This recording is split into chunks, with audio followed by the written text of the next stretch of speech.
All right, we're joined by one of the guys who made Tennessee wide receiver U. He was the answer to our trivia question today, Mr. Anthony Hancock. Hey, thank you very much for joining us, man. Good to be here. One of the best receivers to ever play over there. I put my name tag on so I know who I am. Well, I gotta say, we had a ton of people who got it right off the bat in terms of guessing that you were the person we were looking for, and we have a winner. The first person to send in the name correctly, if you could read it. His initials are BB, Blake Braden. Blake Braden. Congratulations. There you go. And from Anthony Hancock himself, Blake Braden, you got the tickets to Tennessee, Ohio State. All I ask is don't just turn around and sell them.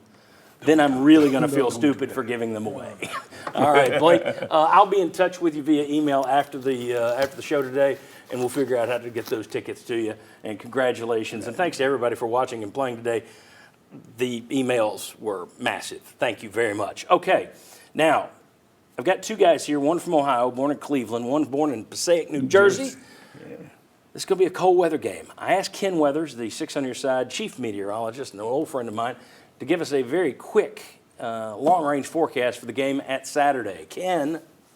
Thanks a lot, John. It's going to be pretty mild as we go through the first half of this week, but wouldn't you know, it's almost winter time and it's going to feel like it. As we get later in the week and head towards game day itself, Arctic air is going to be plunging down out of Canada. This is Saturday on the 21st, so let's talk about first, before we get there, opportunity for some light snow if you're traveling up on Friday. This is 8 p.m. Friday. We'll go through Friday night into early Saturday morning. Yes, there could be a few flurries or light snow showers, but it does look a little bit drier as we get closer to game time. But this is an 8 o'clock start. It looks cold. 8 in the morning, it's cold enough, right? Upper 20s. Looks like by the time the game gets going, we're talking mid-20s here under a partly cloudy sky. We'll see the clouds thin out. Just watch for those wind chill values down into the teens as we go through the game. Winds are coming out of the northwest at about 6 to 12 miles per hour. John? Very good. Ken Weathers giving us the weather forecast. The question is, how many times has Tennessee ever ventured into cold weather environments like this? I wanted to look it up. I thought it was interesting. Let's take a look here. This is all the times post-September. I'm not counting the early season games, so October, November, December. All the times Tennessee has gone up north, meaning north of the old Confederate states, so I didn't want to count Maryland, Missouri, so the border states aren't up into Yankee territory. So where you go is right there, and these are outdoors games. You played Syracuse in '98, that doesn't count. All right, you've played at Dartmouth, NYU in a bowl game, at George Washington, at BC, all those a long time ago. Only 13 times has Tennessee played in this kind of a situation. Not at all since 2005. This is also Tennessee's first ever trip to a Big Ten stadium, an original Big Ten stadium. Okay, guys, you played in cold weather games. You played in that Garden State Bowl against Wisconsin, caught 11 catches. You grew up in this stuff in New Jersey.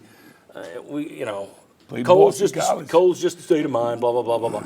How do you deal with the cold if you're not used to it? First, I want to thank you again for allowing me to be a trivia question. I thought it was pretty neat, so thank you guys, Sports Source, for what you guys did. Excellent. Now, if it's 28 degrees, it's my fault. If it's 27 degrees, it's Al Wilson's fault. If 26 degrees, it's Willie Goff's fault. And so forth. But anyway, cold weather, and during the time period we were playing, we didn't have gloves. So these receivers wear gloves and things like that. So this is just a mindset. You know, when you're on the field and your adrenaline's flowing and you're out there on the field running and so forth, you really don't feel the cold weather. Now, I take that back. If you're not playing on the field, so if you're not a starter, you're not playing consistently, then you may get cold on the sideline. I don't know. But anyway, what we used to do, we used to take plastic bags and wrap our feet in plastic, and then put our socks around it. And that kept our feet warm during the time period. Never heard it. Sterling, thoughts on playing in the cold? You got to be playing. Like Hancock said, you got to be playing, and you got to get through that first half of that first quarter, brother. And Vaseline is my trick. Instead of lotion, put a jar of Vaseline all over my body and insulate myself. Because my unfortunate thing of playing quarterback, receiver has to catch the ball, quarterback has to throw it. Back then we were underneath the center, so had to get the ball, which that sting, and then now in the shotgun it helps. But I tell you, I always gave away when I had a pass play because I come to the center like this, trying to warm my hands up. The whole key when I talked about before was do not let your feet get wet. That's why we take now. I think you can use Kroger bags now and put them on your feet and then put your socks over it and so forth. Well, do not let your feet get wet and you're okay. Well, and the funny thing is, you look at this, it's going to be supposedly clear up there on Saturday, so you don't have to worry about the precipitation. However, the way Tennessee plays football, defense in the run game, I don't know that a snowstorm wouldn't have helped even the odds a little bit. Well, You may be suited for that kind of a cold weather game with your style of play had you had that kind of precipitation.